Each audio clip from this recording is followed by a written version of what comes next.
இந்த காலை வேளையிலே ஒரு சில வார்த்தைகளை மாத்திரம் உங்களுக்கு முன்பதாக நான் வைக்க விரும்புகிறேன்.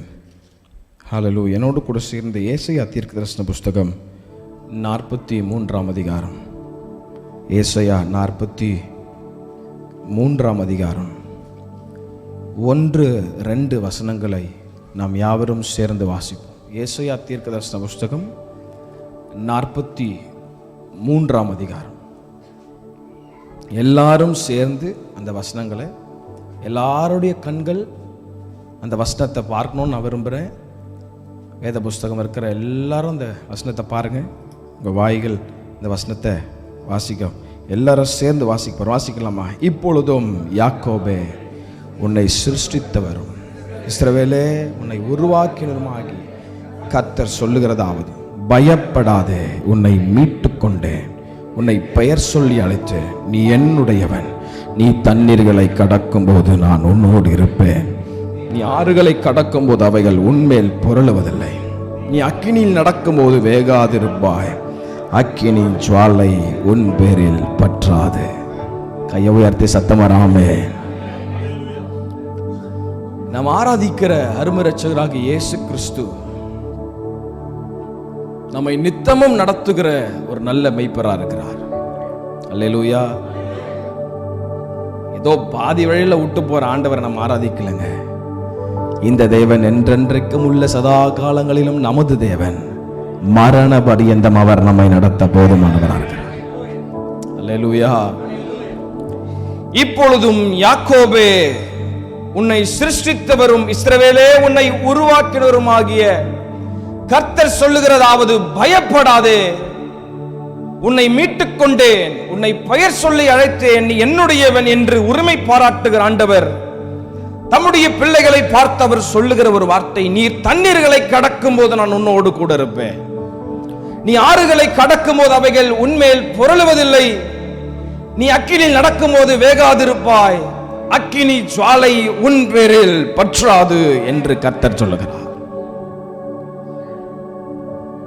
கடந்த நாட்களிலே வருடங்களிலே பலவிதமான ஆறுகள், பலவிதமான அனுபவங்களின் வழியாய் நம்முடைய வாழ்க்கை சென்றது. உண்மையை சொல்லணும்னா எப்பயோ நம்ம மறைச்சு போயிருக்கணும், எப்பயோ நம்முடைய பெயர் மறைஞ்சு போயிருக்கும். ஆனா இன்றைய வரைக்கும் கர்த்தர் உங்களை என்னையும் உட்கார வச்சிருக்கிறார்னா, நம்முடைய ஜபமோ நம்ம பரிசுத்தமா வாழ நினைக்கிறோமோ அதனால இல்லை, நாம செய்கிற ஜபத்தினால் அல்ல, கர்த்தர் நல்லவர் என்பதற்காக அவர் நம்மில் வைத்திருக்கிற அந்த மாறாத இரக்கம், அந்த கிருபையினால நாம் உயிரோடு கூட இன்று வரைக்கும் ஜீவனோடு அவரை ஆராதித்து கொண்டிருக்கிறோம். அல்லேலூயா. சத்தமா அல்லேலூயா. பலவிதமான அனுபவங்களின் வழியாக சென்று கொண்டிருக்கிற உங்களுடைய வாழ்க்கையை பார்த்து கர்த்தர் இந்த காலவேளையிலே உங்களுக்கு நேராய் அவருடைய சத்தம் புறப்பட்டு வருகிறது. நீ தண்ணீர்களை கடக்கும் போது நான் உன்னோடு கூட இருப்பேன், நீ ஆறுகளை கடக்கும் போது அவைகள் உன்மேல் புரளுவதில்லை, நீ அக்கினியில் நடக்கும் போது வேகாதிருப்பாய், அக்கினி ஜுவாலை உன் பேரில் பற்றாது. அவருடைய வார்த்தை தேனிலும் இனிமையான ஒரு வார்த்தையாக இருக்கிறது, தெளித்தேனிலும் மதுரமான ஒரு வார்த்தை, சோர்ந்து போன நம்முடைய ஆத்துமாக்களை ஒவ்வொரு நாளும் உயிர் பெறச் செய்கிற ஒரு வல்லமை உள்ள ஒரு வார்த்தை. அல்லேலூயா. எத்தனை பேர் சொல்ல முடியும், அவருடைய வார்த்தையால தான் நான் இன்னைக்கு உயிரோடு கூட உட்கார்றேன்னு சொல்றவங்க கையை உயர்த்தி ஒரு ஆமென்னு சொல்லுங்க பாப்போம். இந்த காலவேளையிலே ஒருவேளை பலவிதமான பயங்களோடு, பலவிதமான சூழ்நிலைகளின் மத்தியில் நெருக்கப்பட்டு பாரப்பட்டு தத்தளித்துக் கொண்டிருக்கிற உங்களுடைய வாழ்க்கைக்கு நேராய் தேவ சத்தம் புறப்பட்டு வருகிறது. உன்னை சிருஷ்டித்தவரும் இஸ்ரவேலே உன்னை உருவாக்கினருமாகிய கர்த்தர் சொல்லுகிறதாவது, பயப்படாதே, நீ தண்ணீர்களை கடக்கும் போது அவர் உன்னோடு கூட வருகிறார். அல்லேலூயா. வெளியே பார்ப்பதற்கு அழகாக சிரித்து கொண்டிருக்கிற உங்களுடைய முகங்களுக்கு பின்பதாக ஒரு உண்மையான முகம், அது யாருக்கும் தெரியாது. உண்மைதானே?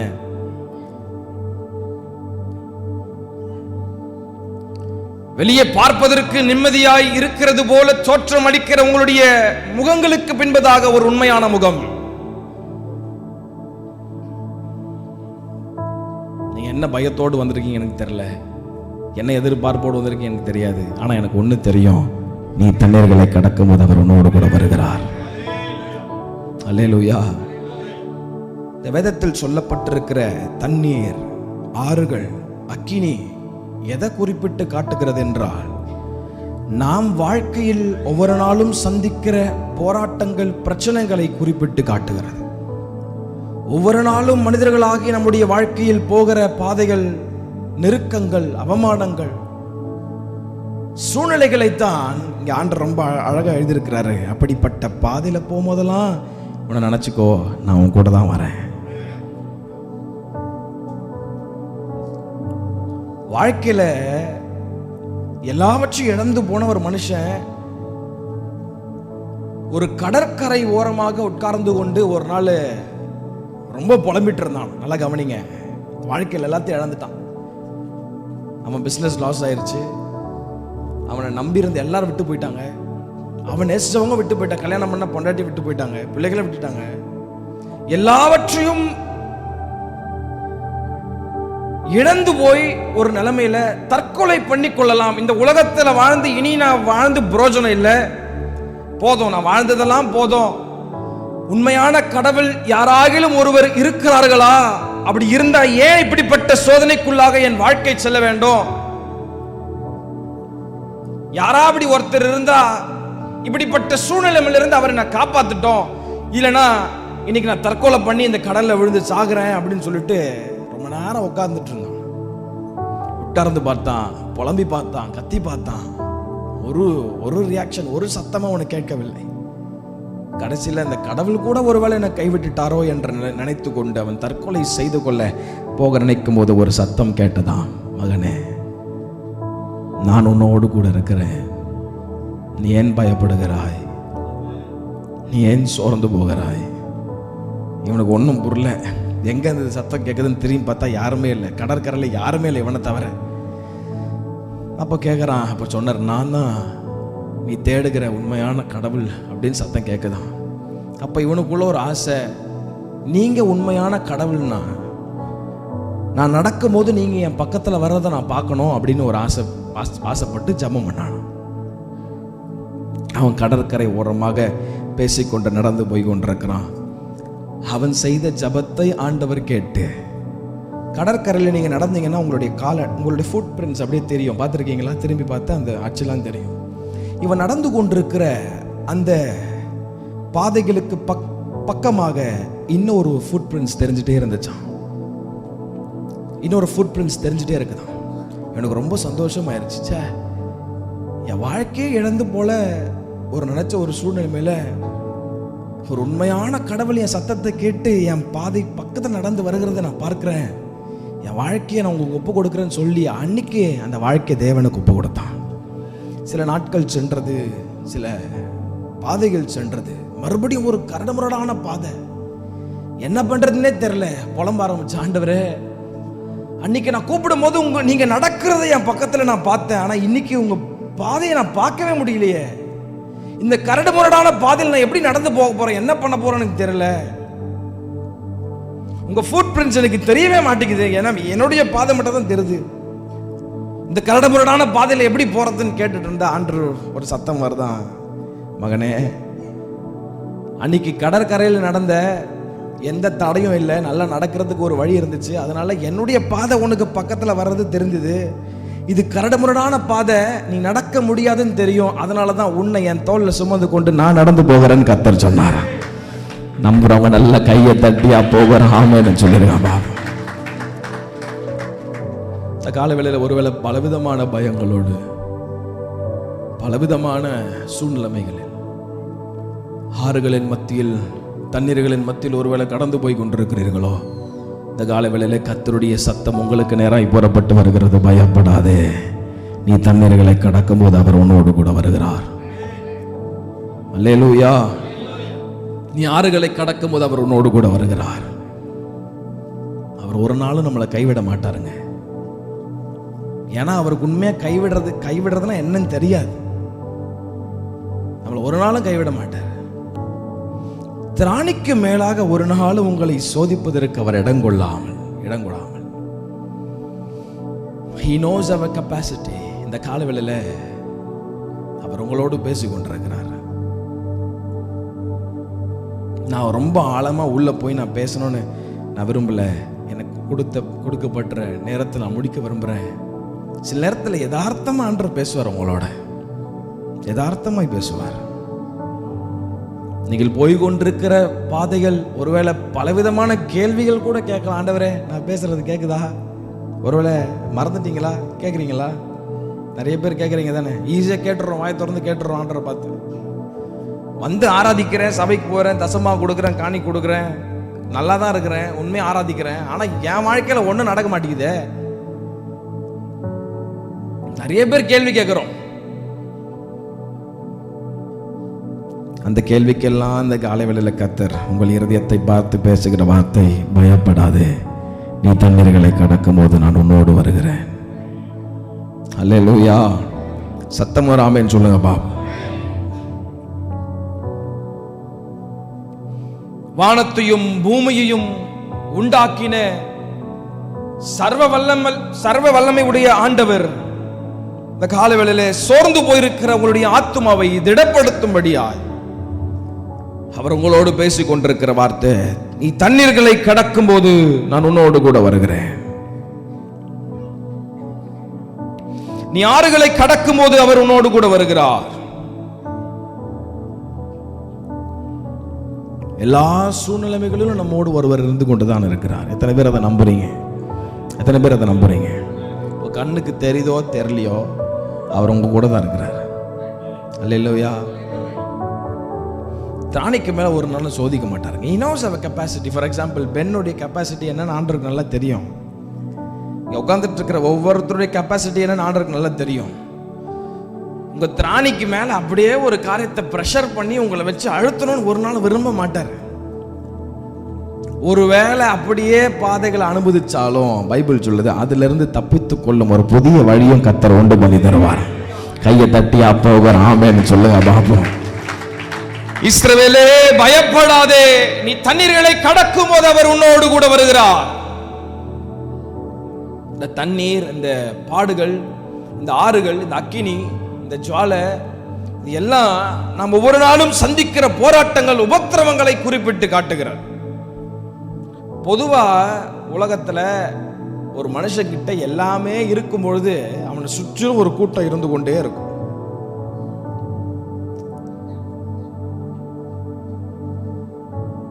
அவனுடைய அந்தஸ்தை பார்த்து, அவனுடைய பேரை பார்த்து, அவன்கிட்ட இருக்கிற எல்லாவற்றையும் பார்த்து அப்படிதான் இந்த உலகத்தில் இருக்கிற ஆட்கள் பழகுவாங்க.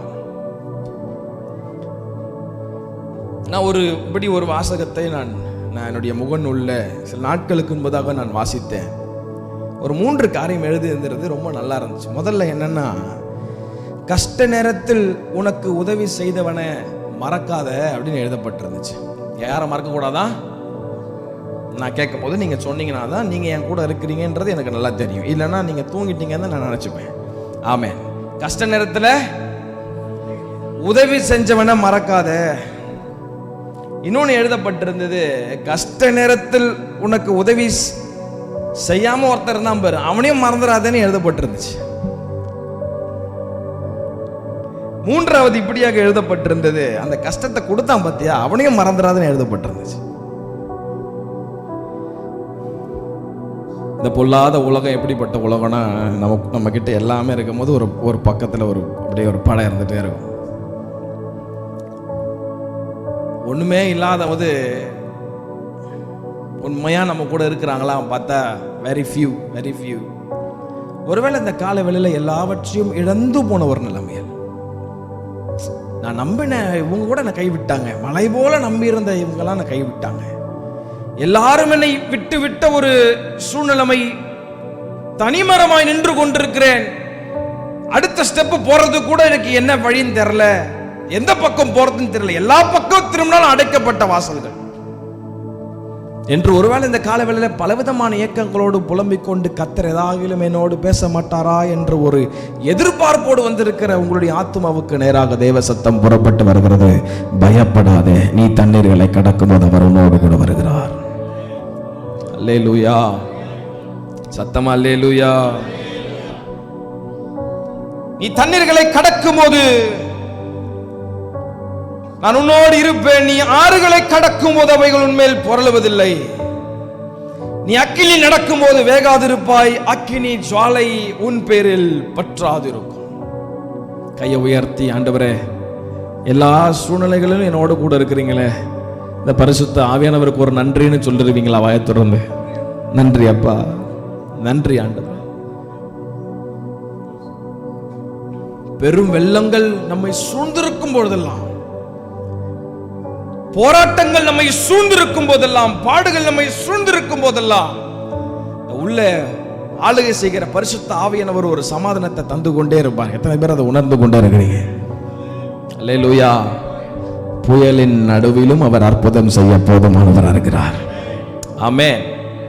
எப்போ அற்புதம் செய்வார்னா, உங்களுடைய ஃபோக்கஸ், எல்லாரும் சேர்ந்து சொல்லுங்க, ஃபோக்கஸ். சத்தமா சொல்லுங்க, ஃபோக்கஸ். உங்க ஃபோக்கஸ் அவர் மேல இருக்கிற வரைக்கும் எந்த பொல்லாத புயலாலும் எந்த பொல்லாத பிரச்சனையாலும் உங்களை கீழே கொண்டு போகவே முடியாது. the best example, கொந்தளிக்கிற கடலின் நடுவிலே கடலின் மீது இயேசு கிறிஸ்து நடந்து வருகிறதை நாம் யாவரும் அறிந்திருக்கிறோம். அப்போ 11 பேர் சும்மா இருந்தாலும் இந்த ஒருத்தன் பேதுரு ஆண்டவர் பார்த்து கேட்ட ஒரு கேள்வி, ஆண்டவரே நீரே ஆனால் நானும் வருவதற்கு அனுமதி கொடுங்க. நான் நினைக்கிறேன் Guinness world book, Guinness record world book அந்த காலத்துல இருந்து இருந்துச்சுன்னா முதல் பேரு பேதுரு பேரா தான் இருந்திருக்கும். அல்லேலூயா. ஏன்னா முதல் தடவை ஒரு மனுஷன் கடல் மேல நடக்கிறாங்க. ஆண்டவர் இப்போ தண்ணி மேல நடந்து வந்துட்டு இருக்கிறாரு. பேதுருக்கு ஒரு ஆசை, அவருன்னா நடக்க முடியும்னா எனக்கும் நடக்க முடியும். அவனுக்குள்ள இருந்த அந்த விசுவாசம் பாருங்களேன். ஆண்டவரே நீரே ஆனால் நான் வருவதற்கு அனுமதி கொடுங்க, கட்டளை கொடுங்க. ஆண்டவர் சொன்ன இறங்கி வா அப்படின்ட்டாரு. விசுவாசத்துல இறங்கி காலை வச்சான். கடல் மேல பார்த்தா இப்ப கடல் கொந்தளிக்கிற கடல், ஆக்ரோஷமான கடல். சொல்ல போனா இறங்கி நின்னவனே உள்ள மூழ்கி வாழ்க்கை முடிஞ்சு போகிற அளவுக்கு கொந்தளிக்கிற ஒரு கடலின் மேல இப்போ பேதுரு நடந்துட்டு இருக்கிறாரு. நல்லா கவனிச்சு பார்த்தீங்கன்னா அவனுடைய பார்வை ஆண்டவர் மேல இருக்கிற வரைக்கும் அவன் உள்ள போகவே இல்லை. அல்லேலூயா, சத்தமா அல்லேலூயா. அவன் பார்வை கிறிஸ்துவின் மேல் இருக்கிற வரைக்கும் அவனால உள்ள மூழ்கி போகவே முடியல. அதனால தான் சொன்னேன், ஃபோக்கஸ் ரொம்ப முக்கியம். இந்த காலவெளியில் இந்த ஃபோக்கஸை கெடுக்கிறதுக்கு பொல்லாத பிசாசு அநேக வழிகளை ட்ரை பண்ணி நம்முடைய ஃபோக்கஸை மறைக்க பண்ண என்னென்ன பண்ண முடியுமோ அவன் ரொம்ப நல்லா பண்ணுவான். ஆண்டவர் மேல இருக்க வேண்டிய ஃபோக்கஸை பலவிதமான பாரங்களை கொடுத்து, பலவிதமான உலக பிரகாரமான கஷ்டங்களை கொடுத்து, எல்லா வாசல்களையும் அடைச்சு, இதுவரைக்கும் அவரை பார்த்துட்டு இருந்த கண்கள் இப்போ கொஞ்சம் எங்க போவானா, கொஞ்சம் கீழே போய் என்ன இவ்வளோ பிரச்சனை நம்ம சூழ்ந்து இருக்குதுன்னு கொஞ்சம் பார்க்க ஆரம்பிக்கும். பார்க்க தோணுதா? பார்க்க வைக்கிறானா? இதுவரைக்கும் அவரே நம்பிட்டு இருந்த கண்கள் இப்போ எங்க இருக்குதுன்னா கொஞ்சம் கீழே பார்த்து சுத்தி பார்த்தா என்னடா அது இவ்வளோ பிரச்சனை. பேதுரு அவனுடைய ஃபோக்கஸ் ஆண்டவர் மேல இருந்த வரைக்கும் உள்ள போகவே இல்லை. ஆனா எந்த நிமிஷம் அவன் சுத்தி திரும்பி பார்த்தானா அப்போ உள்ள போக ஆரம்பிச்சிட்டாரு. இந்த கால வேளையில கர்த்தர் உங்களை பார்த்து அவர் சொல்ல விரும்புகிற வார்த்தை, அந்த புயலின் நடுவிலும் உன்னுடைய பார்வை என் மேல இருக்குன்னு சொன்னா எந்த புயலால உன்னை உள்ள மூழ்கடிக்கவே முடியாதுன்னு கர்த்தர் சொல்றார். அல்லேலூயா, சத்தமா அல்லேலூயா. இன்னைக்கு நிறைய பேருடைய ஃபோக்கஸ் பொல்லாத பிசாசு மாத்தி விட்டுட்டான். ஆண்டவரையே பார்த்துட்டு இருந்த கண்கள் இப்ப ஆண்டவரை பார்க்கல. ஏன்னா சுத்தி இவ்வளவு பிரச்சனை, இது நடுவில் நான் ஆண்டவரை வர பார்க்கணுமா? என்னையா பேசுறீரு நீரு, என்ன பேசுறீரு? உனக்கு தான் வேலை இல்லை, வந்துட்டு பேசிட்டு பைபிள் எடுத்து பேசிட்டு நீ போயிருவீரு. எங்களுக்குமா வேலை இல்லை அப்படின்னு பாக்குறீங்களா? I know you're being very busy in this country, like life is not easy. Understand that. நான் யாரையும் ஜட்ஜ் பண்ணல. I don't want to do that. ஆண்டவர் எல்லாத்தையும் அறிஞ்சிருக்கிறார். But God wants to remind you something. உன் ஃபோக்கஸ் அவர் மேலே இருக்கட்டும்னு கர்த்தர் சொல்றார். அல்லேலூயா. இன்னைக்கு நிறைய பேருடைய ஃபோக்கஸ் மாறிடுச்சு.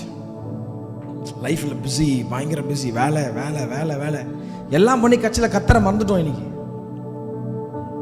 பக்கத்தில் பார்த்து கேளு, கர்த்தரை மறந்துட்டீங்களான்னு கேளுங்க. பக்கத்தில் பார்த்து சும்மா கேளுங்களேன், கர்த்தரை மறந்துட்டீங்களான்னு கேளுங்களேன். ஏன் நீ வேற சும்மா அறியா, அவர் தான் ஏதோ சொல்கிறாருன்னா நீ வேற கேட்குற. நானே போனால் போதுன்னு சர்ச்சுக்கு வந்து உட்காந்துக்கிறேன், இல்லைன்னா பாஸ்டர் திட்டுவாருன்னு வந்து உட்காந்துக்கிறேன் அப்படின்னு நிறைய பேர் அப்படி உட்காந்துட்டு இருக்கிறாங்க. உங்கள் பிஸி டைமாக இருந்தாலும் உங்களுடைய வேலை நிமித்தம் எல்லாம் புரியுது. ஆனால் அதிலிருந்து கொஞ்சம் நேரத்தை ஏசப்பாக்குன்னு எடுத்து வச்சு அந்த பிரச்சனத்தில் கொஞ்சம் நேரம் நீங்கள் உள்ளே உட்காந்துட்டா போதும், உங்கள் ஃபோக்கஸ் எல்லாம் அவர் பக்கம் மேலே போயிடும். அல்லேலூயா. அப்படி உங்கள் ஃபோக்கஸ் எல்லாம் அவர் மேலே போயிருச்சுன்னா நீங்கள் எதை குறிச்சும் கவலைப்பட தேவையில்லை. ஏன்னா அவர் சொல்கிறாரு, நீ தண்ணீர்களை கடக்கும் போது நான் உன்னோடு கூட வருகிறேன். கையை தட்டி ஆண்டவருக்கு ஒரு நல்ல மகிமையை செலுத்திடலாமா? அல்லேலூயா. சத்தமா அல்லேலூயா. சொல்லாதவங்க மட்டும் சொல்லுங்க அல்லேலூயா. கர்த்தர் நல்லவர். ஆகையால் மேகம் போன்ற இத்தனை திரளான சாட்சிகள் நம்மை சூழ்ந்து கொண்டிருக்க, பாரமான யாவற்றையும் நம்மை சுற்றி நெருங்கி இருக்கிற பாவத்தையும் தள்ளிவிட்டு விசுவாசத்தை துவக்கினவரும் முடிக்கிறவருமாகிய இயேசுவை நோக்கி நமக்கு நியமிக்கப்பட்டிருக்கிற ஓட்டத்தில் பொறுமையோடு ஓட கடவோம் என்று எபிரேயர் 12ஆம் அதிகாரம் 1ஆம் வசனம் எழுதப்பட்டிருக்கிறது. ஆங்கிலத்தில் ரொம்ப அழகா அந்த translation எழுதப்பட்டிருக்குது, fixing your eyes upon Jesus. எல்லாரும் சேர்ந்து சொல்லுங்க, fixing your eyes upon Jesus. இன்னைக்கு பொல்லாத பிசாசு எப்படி நம்மளை கீழே தள்ளலாம், எப்படி கையை வச்சா இவன் ஆண்டவரை தேடாம இங்கே சுற்றி இருக்கிற ஒரு சர்க்கிள்குள்ளேயே இவன் ரவுண்ட் அடிச்சு விட்டுட்டு இருக்கலாம்னு அவனுக்கு ரொம்ப நல்லா தெரிஞ்சு போய் தான் ஆராதிக்க விட மாட்டான், ஜோமனை விட மாட்டான், தேவ சமூகத்திற்கு வர விட மாட்டான். பொல்லாத பிரச்சனையே சுத்தி சுத்தி பார்த்து பார்த்து கடைசியில வாழ்க்கை விரக்தியான ஒரு நிலைமைக்கு தான் வந்து சேரும். ஆனால் அந்த காலைவெளியில் கர்த்தர் உங்களை ரொம்ப நேசிக்கிறபடினால சொல்றாரு, உன் ஃபோக்கஸ் என் மேல இருக்கிற வரைக்கும் எந்த பொல்லாத பிசாசால உன் மேல கையை போட முடியாது. அல்லேலூயா. நீ தண்ணீர்களை கடக்கும் போது அவர் உன்னோடு கூட வருகிறார். ஒருவேளை தண்ணீரை கடந்துட்டீங்களோ, கடக்கவே முடியல, இந்த தண்ணீர்லாம் ரொம்ப பெருசாக இருக்கு, ரொம்ப பெரிய போராட்டமாக இருக்கு, எப்படி கடந்து வர போகிறேன்னு தெரிலனா, வேதத்தில் எனக்கு இருக்கிற ஒரு 10 நிமிடத்தில் நான் முடிக்க விரும்புகிறேன். வேதத்தில் பலவிதமான ஆறுகளை கடந்த நபர்களை நம்மால் பார்க்க முடியும். ஒரு 3 ஆறுகளை மாத்திரம் உங்களுக்காக நான் சொல்லி உங்களுக்காக நான் ஜெபிக்க ஆசைப்படுறேன். பலவிதமான ஆறுகளை குறித்து வேதம் எழுதியிருக்கிறது. அதுல ஒரு 3 விதமான ஆறுகள், அந்த 3 விதமான ஆறுகளை எப்படிலாம் மனிதர்கள் கடந்தார்கள், எந்த சூழ்நிலையில் கடந்தார்கள் என்றதை வெகு சீக்கிரத்தில் நான் சொல்லி முடிக்க நான் விரும்புகிறேன். ஆதியாகமத்தின் புஸ்தகம் 32ஆம் அதிகாரம் 22, 23, 24 யாராகிலும் ஒருவர் சத்தமாக நீங்கள் வாசிக்க கேட்கிறேன். ராத்திரியில் எழுந்திருந்து தன் 2 மனைவிகளையும் தன் 2 பணிவிடைக்காரிகளையும், நல்ல கவனிங்க, என்ன ஆறு? எல்லாரும் சேர்ந்து சொல்லுங்க, யாப்போக்கு. சத்தமா சொல்லுங்க, யாப்போக்கு. நல்ல வாயத்தோர் சத்தமா, யாப்போக்கு. யாப்போக்கு என்கிற ஆற்றின் துறையை அவன் கடந்தான். ஈஸியா ஞாபகம் வச்சுக்கணும்னா நான் சொல்லி தரேன். யாக்கோபு யாப்போக்கு என்ற ஆற்றை கடக்கிறார். சத்தமா சொல்லுங்க பாப்போம், யாக்கோபு யாப்போக்கு என்ற ஆற்றை கடந்து போறார். முதல் ஆறு யாப்போக்கு ஆற்றை அவன் கடக்கிறான். தன் 2 மனைவிகளையும் தன் குடும்பத்தையும் சேர்த்து கொண்டு ராத்திரியில் அவன் எழுந்திருந்து யாக்கோப்பு என்கிற ஆற்றின் துறையை அவன் கடந்து போகிற ஒரு சூழ்நிலைக்குள்ளாக தள்ளப்படுகிறான். இந்த யாக்கோபு நம்ம எல்லாருமே கேள்விப்பட்டிருப்போம். சிறு வயதிலிருந்து ஆசீர்வாதத்தின் மேல ஒரு கண்ணு. எப்படியாச்சும் ஆசீர்வாதம் வாங்கிடணும், ஏமாத்தியாச்சும் வாங்கிடணும், எவனையாச்சும் ஏமாத்தி எப்படியா வாங்கிடணும். அப்படி அவங்க அண்ணனை ஏமாத்தி எங்கேயோ போய் துரத்தடிக்கப்பட்டு அவங்க மாமா வீட்டுக்கு போனா நடந்த ஒரு பெரிய பரிதாபம் என்னன்னா, எல்லாம் அவங்க பார்த்தா ஒருத்தரை விரும்பினா கல்யாணம் பண்ணுறான், கடைசியில் ராத்திரியில் பொண்ணை மாற்றிட்டாங்க. அவன் வாழ்க்கை என்னடா அதுன்னு கேள்விக்குறி ஆயிடுச்சு. சரி நம்ம நேசிச்ச பொண்ணை கல்யாணம் பண்ணுவோம்னு சொல்லிட்டு மறுபடியும் ஒரு 7 வருஷம் வேலை செய்கிறான், கஷ்டப்பட்டு வேலை செய்கிறான். அந்த வேலை செய்கிற நேரத்தெல்லாம் புலம்புறான், 20 வருஷம் என்னை ஏமாற்றிட்ட, இதுல 10 முறை சம்பளத்தை மாற்றிட்டே இருக்கிற. ஆண்டவர் சொன்னாரு, நீ எழுந்திருந்து நான் காண்பிக்கும் தேசத்திற்கு நீ புறப்பட்டு போனா எல்லாரையும் கூட்டி கொண்டு, இப்ப போறதுக்கு முன்னாடி அவங்க அண்ணனுக்கு கொஞ்சம் கிஃப்ட் எல்லாம் கொடுக்கணும் ஏசாகு அப்படின்னு சொல்லிட்டு ஆட்கள் அனுப்புறாரு. போனவனுங்க திரும்பி அலறி அடிச்சுட்டு உடனே சொல்றானுங்க, உங்க அண்ணன் 400 பேரோட படையா வந்துட்டுக்கிறாரியா, படையெடுத்து உங்க அண்ணன் 400 பேரோடு வந்துட்டு அவர் வர்றது வேற விஷயத்துக்கு வர்றாரு. ஆனா இவனுக்குள்ள பயம், ஐயோ ஐயோ மாட்டணும் காலி. நம்ம அன்னைக்கு ஏமாத்தினதுக்கு இன்னைக்கு அண்ணன் பழி வாங்க போறான், நம்மையும் நம்ம குடும்பம் நம்ம பொண்டாட்டிங்க எல்லாம் காலி, அவன் இருக்கிற ஆக்ரோஷத்துக்கு எல்லாத்தையும் அழிச்சு காலி பண்ணிடுவான்னு சொல்லிட்டு இந்த ராத்திரி பலவிதமான பயத்தோடு அந்த யாப்போக்கின் ஆற்றை அவன் கடந்து போகிறான். அல்லேலூயா, சத்தமா அல்லேலூயா. அப்படி ஒருவேளை பலவிதமான பயத்தோடு இன்னைக்கு ஒரு ஆறை கடந்துட்டு இருக்கிறீங்களா?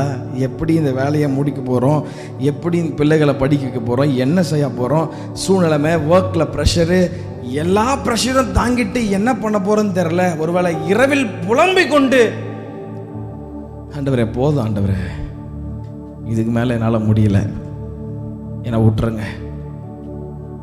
பலவிதமான பயத்தோடு ஒருவேளை யாப்போக்கு என்கிற ஆற்றை அன்றைக்கு யாக்கோபு கடந்த மாதிரி இன்னைக்கு பலவிதமான சூழ்நிலைகள் மத்தியில் பயந்து போய் நாளைக்கு காலையில் என்ன நடக்கும்னே தெரியல, பலவிதமான குழப்பங்களோடு வர பயத்தோடு சில ஆறுகளை கடந்து கொண்டிருக்கிறீர்களோ, அப்படிப்பட்ட சூழ்நிலையில் தேவ வார்த்தை உங்களுக்கு புறப்பட்டு வருகிறது, நீ தண்ணீர்களை கடக்கும் போது நான் உன்னோடு கூட வருகிறேன். அல்லேலூயா, சத்தம் ஒரு அல்லேலூயா.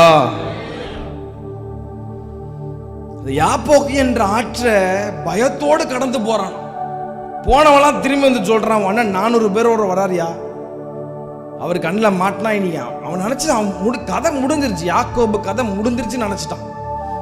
ஆனா கர்த்தர், நான் உனக்கு சொன்னதை செய்து முடிக்கும் அளவு நான் உன்னை கைவிடுவதில்லை என்ற வாக்கு பண்ணின உண்மையான தெய்வாதி தேவன் தம்முடைய வாக்கு தத்தத்தை அவர் நிறைவேற்ற வல்லமை உள்ளவராயிருந்தார். சத்தமராமே. ஒருவேளை பயத்தோடு சில ஆறுகளை கடந்து கொண்டிருக்கிறீர்களா? The Lord wants to encourage you today this morning.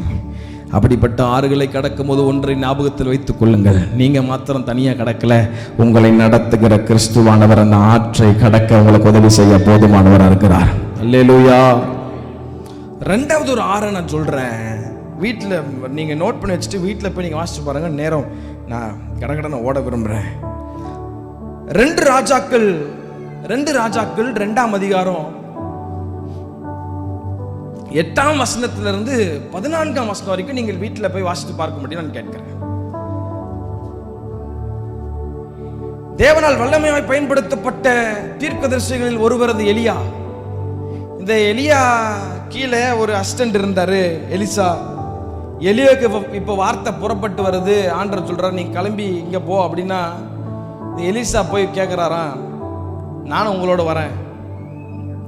அப்போ எலியா சொல்றாரு, நீ வேணாயா, நீ இங்கே இரு, நீ வர்றது நல்லா இருக்காது, நீ இங்கே இருந்தா. இவன் சொல்றான், இல்லை இல்லை இல்லை, கடைசி வரைக்கும் உங்க கூட தான் இருப்பேன். சரி வான கூட்டின்னு போனா ஒரு பட்டணத்துக்கு போறாங்க, அந்த முடிஞ்சிருச்சு. திருப்பி ஆண்டவருடைய வார்த்தை புறப்பட்டு வருது, நீ அந்த இடத்துக்கு நீ வேற இடத்துக்கு போ. திருப்பி எலிசா போய் கேட்கிறாரு. அப்ப திருப்பி எலியா சொல்றாரு, இல்ல வேணாம் வராத அப்படின்னு. இப்போ ஒரு இடத்த கடந்து போறாங்க. ஒரு இடத்த கடந்து போகும் போதும் ஒரு குறிப்பிட்ட ஒரு 50 தீர்க்கதரிசிகள் அங்கங்க இருந்துட்டு எலிசாவை பார்த்து சொல்லுவாங்களாம், இன்னைக்கு உன் எஜமா கிளம்ப போறாரு, உன் எஜமா போயிட்டா உன்னுடைய சாப்டர் என்ன ஆகுதுன்னு பார்க்கலாம். உன் எஜமா இருக்கிற வரைக்கும் தானே நீ ஆடிட்டு இருக்கிற, உன் எஜமா தானே எல்லாம் பலன் நினைச்சு ஆடிட்டு இருக்கிற, உன் எஜமா போயிட்டா உன் வாழ்க்கை என்ன என்று டிஸ்கரேஜ்மெண்ட், அவனை அந்த அதைரியப்படுத்துகிற சூழ்நிலைமைக்குள்ளாக அவனை தள்ளி கொண்டே இருந்தார்களாம். இப்போ ஆண்டவர் சொன்னாரு எலியாவை பார்த்து, யோர்தான் நதியை கடந்து போ, அந்த பக்கம் போன. போகிறதுக்குள்ளே ஒரு சூழ்நிலை நடக்குது. எலியா எடுத்துக்கொள்ளப்படுறாரு. அதை புலம்பி சட்டையெல்லாம் கிழிச்சிட்டு அழுகுறான். இப்படி விட்டு தனியாக விட்டு போயிட்டீங்களே. அப்போ போகும்போது எலியா கேட்குறாரு, உனக்கு என்ன வேணும்னா? நானாக இருந்தால் வேற எதெல்லாம் கேட்டிருப்பேன், ஏன்னா அவர் வல்லமையான ஒரு தீர்க்கதரிசி. ஆனால் இந்த மனுஷனுக்குள்ள ஒரு ஏக்கம், ஒரு ஆவல் இருந்துச்சு. என்ன கேட்டாருன்னா, உங்களிடத்துல இருக்கிற ஆவியின் வரத்தை எனக்கு ரெட்டத்தனையாக திரும்ப தாங்கன்னு கேட்டான். நீ கேட்டது ஒரு அரிதான காரியம்பா, ஆனால் நான் போகும்போது நீ என்ன பாரு, அது உனக்கு கிடைக்கும்னு சொல்லிட்டு போயிட்டார் அவர். இப்போ எலியா எடுத்துக்கொள்ளப்படுகிற ஒரு சூழ்நிலைமை.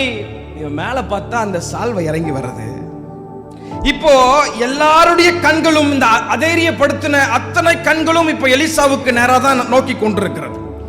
ஏன்னா எல்லாருடைய வார்த்தை என்ன இருந்துச்சுன்னா, உன் எஜமான் போயிட்டா உன் கதை முடிஞ்சிருச்சு, உன் சாப்டர் முடிஞ்சிருச்சு, இதுக்கப்புறம் நீ என்ன பண்ண போற?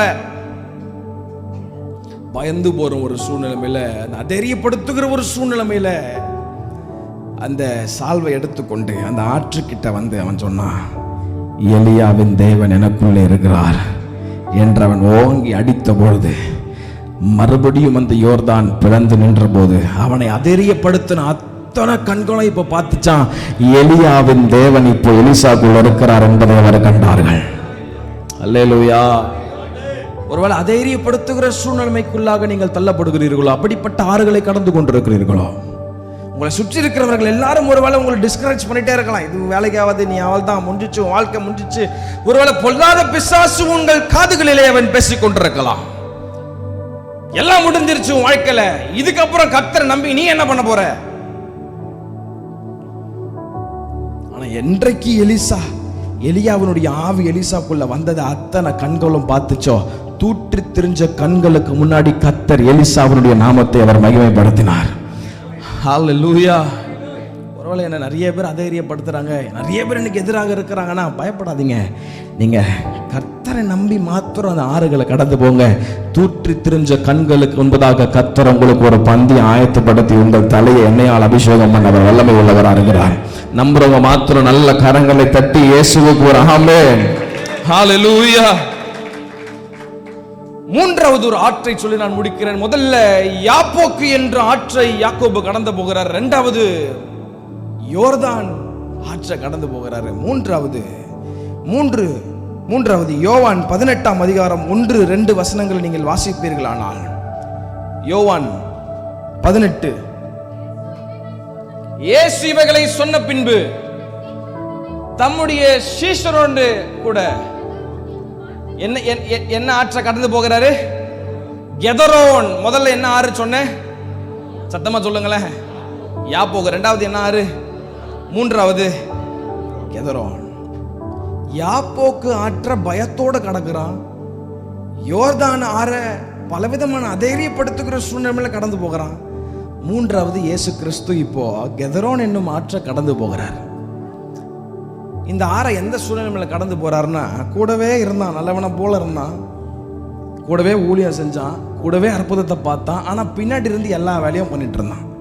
ஒருவேளை அப்படிப்பட்ட சூழ்நிலைக்குள்ளாக உங்கள் வாழ்க்கை சென்று கொண்டிருக்கலாம். பார்க்கும் போது ரொம்ப நல்லவங்களை போல praise Lord brother, praise Lord சிஸ்டர்ன்னு சொல்லுவாங்க, நல்லா தான் சொல்லுவாங்க.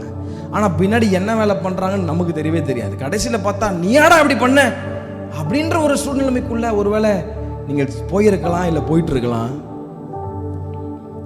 ஆனால் கர்த்தர் சொல்றாரு,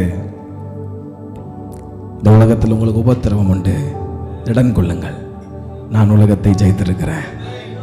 இயேசு கிறிஸ்து அவர் எல்லாம் அறிஞ்சவர். இந்த கெதரோன் என்ன மாற்ற இப்போ அந்த சூழ்நிலை கடந்து போறாரு. கூடவே இருப்பாங்க, ஆனால் உங்களை குழி பறிச்சுட்டே இருப்பாங்க.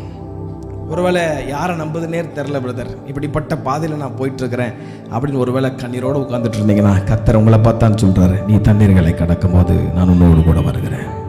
இருக்கிற இடத்துல எல்லாம் எழுமி நிற்கலாமா? இருக்கிற இடத்துல எல்லாம் எழுமி நிற்கலாம். நீ தண்ணீர்களை கடக்கும் போது அவர் உன்னோடு கூட வருகிறார்.